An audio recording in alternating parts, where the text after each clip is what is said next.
किसान तू आत्महत्या मत कर। मराठी भाषा दिन के मौके पर तीसरी कक्षा में पढ़ने वाले एक छात्र ने ये कविता अपने स्कूल में पढ़ी और उसी रात को उसके पिता किसान पिता मल्हारी भातुले ने आत्महत्या कर ली। दिल दहला देने वाली ये घटना महाराष्ट्र के अहमदनगर जिले की है।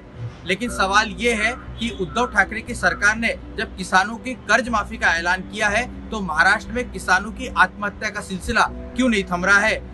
वजह क्या है और कौन है इसके लिए जिम्मेदार? महाराष्ट्र में नवंबर महीने में जब सभी राजनीतिक दल सत्ता के गठजोड़ में लगे हुए थे, उसी वक्त सूबे में बेमौसम हुई बरसात ने लाखों हेक्टेयर पर लगी हुई किसानों की फसल जो कटाई के लिए आई हुई थी वो पूरी तरीके से बर्बाद हो गई। लेकिन उस वक्त राजनीतिक दलों ने किसानों की तरफ बिल्कुल ध्यान नहीं दिया। संदेश ये था कि जल्द से जल्द सरकार का गठन हो जिससे कि राज्य की जनता के रुके हुए कामों को किया जा सके।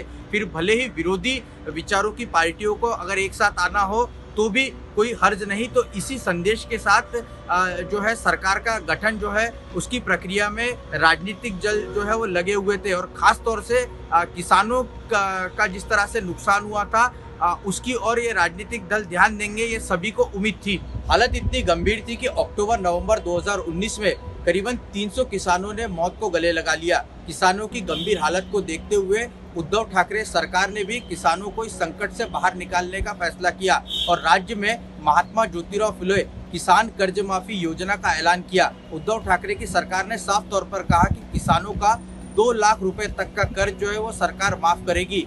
सरकार के इरादे को देखते हुए साफ तौर पर लगा कि संकट पे फंसे किसानों को बाहर निकालने के लिए सरकार जो है वो कदम उठाती हुई दिख रही है। लेकिन इस योजना के फेल होने का सबूत ये है कि राज्य में आज भी किसान जो है वो आत्महत्या कर रहा है। तो गड़बड़ी कहाँ हुई? सरकार ने जो कर्ज माफी को लेकर कट ऑफ डेट रखी है वही सरकार की मंशा पर सवाल खड़े करने की एक वजह जो है वो देती है। सरकार ने कहा कि 1 अप्रैल 2015 से 30 सितंबर 2019 तक जिन किसानों का बकाया है उनका 2 लाख रुपए तक का कर्ज जो है वो माफ होगा। लेकिन सबसे बड़ा सवाल यही है कि जब अक्टूबर और नवंबर 2019 ये 2 महीने में बेमौसम बरसात की वजह से लाखों हेक्टेयर की जमीन पर लगी हुई फसल जो है वो बर्बाद हो गई तो सरकार ने सितंबर तक की कट ऑफ डेट क्यों रखी? और यही सवाल सरकार की मंशा पर सवाल खड़ा करता है। आंकड़ों के मुताबिक अक्टूबर और नवंबर महीने में जो बेमौसम बरसात हुई थी उसकी वजह से 94 लाख हेक्टेयर की जमीन पर लगी हुई फसल जो है वो पूरी तरीके से बर्बाद हो गई। महाराष्ट्र में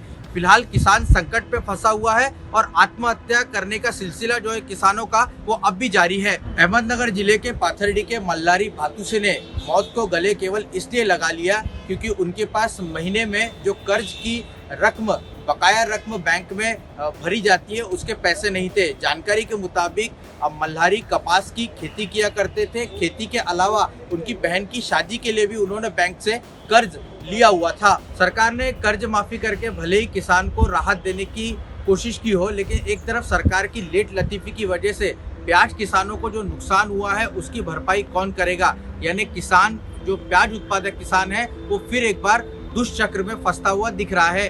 कुल मिलाकर देश के अन्नदाता यानी किसान को तकलीफ में रखने की आदत नेताओं की बनी हुई है। उनके नाम पर राजनीति होती है, वोट मांगे जाते हैं, सरकार भी बन जाती है, लेकिन किसानों की तकलीफ जो है वो जस की तस बनी हुई है।